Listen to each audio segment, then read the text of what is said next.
Bugungi fanimiz tarbiyaviy ishlar maxsus metodikasi. Bugungi mavzuyimiz oila haqida tushuncha va uning mohiyati. Oila va islom. Sizlar bilan Ibragim va Komila bo'ladi.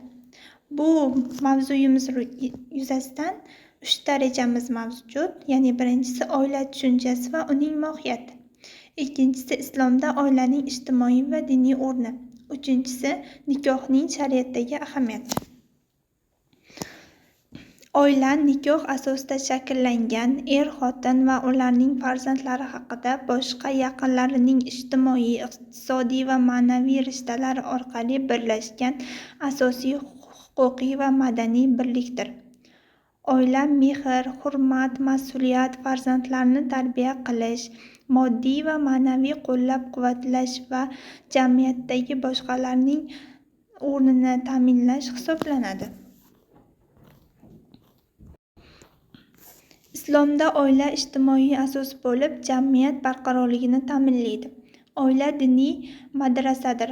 Axloq, iymon va ibodat odatlarini avlodlarga o'rgatadi. Nikoh orqali shaxsiy va jamoaviy mas'uliyat belgilanadi. Oilada farzand tarbiyasi oila an'analari uchun muhimdir. Imkoniyat va mehr-oqibat jamiyatda ijtimoiy himoya vazifasini bajaradi. Oila Qur'on va hadis asoslari, huquq va burchlarini belgilaydi. Oilaning mustahkamligi ijtimoiy tinchlik va ma'naviy barqarorlikni ta'minlaydi. Nikoh shariatda jinsiy munosabatlarni halol qiladi va poklik va xushxabarchilikni ta'minlaydi. Nasl davom ettirish va avlodni himoya qilishga xizmat qiladi. U oila a'zolarining huquq va burchlarini belgilaydi. Mehr, muhabbat kabi shartlar orqali huquqiy himoya yaratadi. Nikoh ruhiy osuda va sukunat bag'ishlab, jamiyat barqarorligi va axloqiy me'yorlarni mustahkamlaydi. Shariatda nikohni sunnat, savob va jamiyat manfaatlariga muvofiq qaratiladi.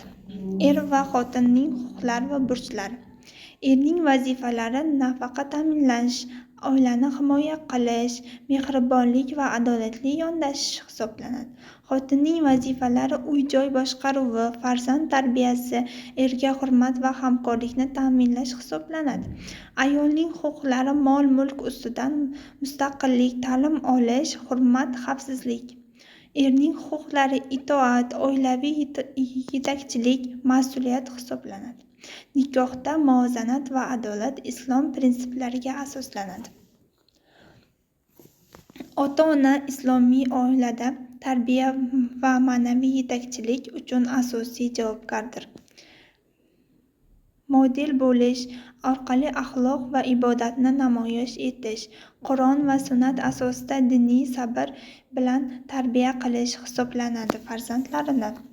Ota-ona namunasi islomiy axloqiy kundalik hayotida namoyish etish, Qur'on va hadisni yoshga mos uslubda o'rgatish, namoz, duo va zikrni odatga aylantirish, muhabbat, sabr, hurmat va halollikni tarbiyalash, axloqiy me'yorlar. Oilaviy sunnat va qadriyatlarni mustahkamlash, jamiyatga xizmat, mehribonlik va mas'uliyatni rivojlantirish hisoblanadi. Oilaviy munosabatlarni mehr-muhabbat va hurmati. Mehr-muhabbat va hurmat oilaning asosi. Islomda rahm, shafqat va adolat ustuni. Er-xotin bir-biriga mehr ko'rsatib, huquq va majburiyatlarni teng taqsimlashi lozim. Bola tarbiyalashda najot uchun mehr bilan hurmat muhim hisoblanadi. Ya'ni bolaning oilada qanday tarbiya ko'rishi ota-onaga juda bog'liq hisoblanadi. Nikoh shariatlari. Mahr erning xotinga to'lashi lozim bo'lgan mol-mulki miqdori ikki tomon kelishuvi bilan belgilanadi va darhol yoki keyin to'lashi mumkin bo'ladi. Rozilik va er-xotinning erkin majburiyatsizligi roziligi asosiy shartdir. Oilada iqtisodiy mas'uliyat va ta'minot islom nuqtai nazaridan erning nafaqa majburiyati bo'lib, u oilaning oziq-ovqat, kiyim, boshpana va ta'lim xarajatlarini qoplaydi. Xotin iqtisodiy huquqlarga ega, uning mol-mulkiga hurmat ko'rsatadi. Oila byudjeti shaffof, tejash va qarzlardan saqlanishi muhim tamoyil hisoblanadi. Ota-onaga moddiy yordam ijtimoiy burch sifatida qaraladi. Qarorlar, maslahatlar va adolat asosida qabul qilinishi kerak hisoblanadi. Qayta nikoh islomiy va fuqarolik jihatdan tartiblanadi. Islomda taloqdan so'ng ayolning iddat muddat, mahr va nikoh shartlari muhim hisoblanadi. Islomda meros avval qarzlar to'lanadi va vasiyat 1/3 qismdan ortmasligi lozim hisoblanadi. Er va xotin ulushi, xotin farzandlari bo'lsa 1,8% to'lanadi. Islomiy qarashga ko'ra ayol va erkak diniy va insoniy jihatdan teng. Ayolga ta'lim olish, mol-mulkka ega bo'lish va ish qilish huquqi beriladi. Nikoh, vorislik va mahr qonunlari orqali ayolning huquqlari himoya qilinadi. Oilaviy tarbiya va jamiyatning barqarorligi. Oilaviy tarbiya jamiyatdagi barqarorlikni ta'minlashning asosiy omilidir. Ota-ona mas'uliyati islomiy va milliy qadriyatlarni singdirish, axloqiy me'yorlarni mustahkamlash, mehr-oqibat, mas'uliyat va mehnatsevarlik ruhini shakllantiradi. Oilada ta'lim, namuna, adolat va muloqot mustahkam bo'lsa, jamoada hurmat, birlik va huquqiy ong rivojlanadi. Natijada barqaror, ma'rifatli va axloqiy jamiyat yaratiladi.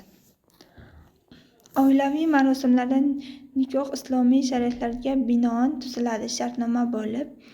Shartnoma asosida nikoh tuziladi. Oilada rizmdagi islomiy usullardan hal etish, maslahat va sulton asosiy tamoyillar, adolat, sabr, kechirimlilik, xotin va oilaviy a'zolar o'rtasidagi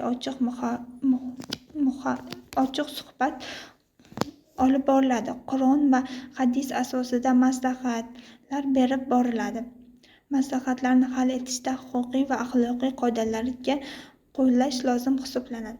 Bolaning oilada qanday tarbiya ko'rishi va uning tarbiyasini jamiyatda ko'rsatilishi bu oiladagi muhitga bog'liq hisoblanadi. Ota-onasi unga mehr-muhabbat orqali tarbiya ko'rsa, u jamiyatda o'zini tutishi, pedagoglarni hurmat qilishi, atrofdagi do'stlarni hurmat qilishi yaxshi hisoblanadi. Ya'ni oiladagi tarbiya bola ko'rsatib beradi, oiladagi qanday tarbiya olganliklarini. Shuning uchun boladagi turli xil psixik rivojlanishlarni keltirib chiqarmaslik uchun bolaga oilada yaxshi tarbiya berish, barkamol avlod shakllantirish lozim hisoblanadi. Shu bilan mavzuyimiz o'z nihoyasiga yetdi. E'tiboringiz uchun rahmat.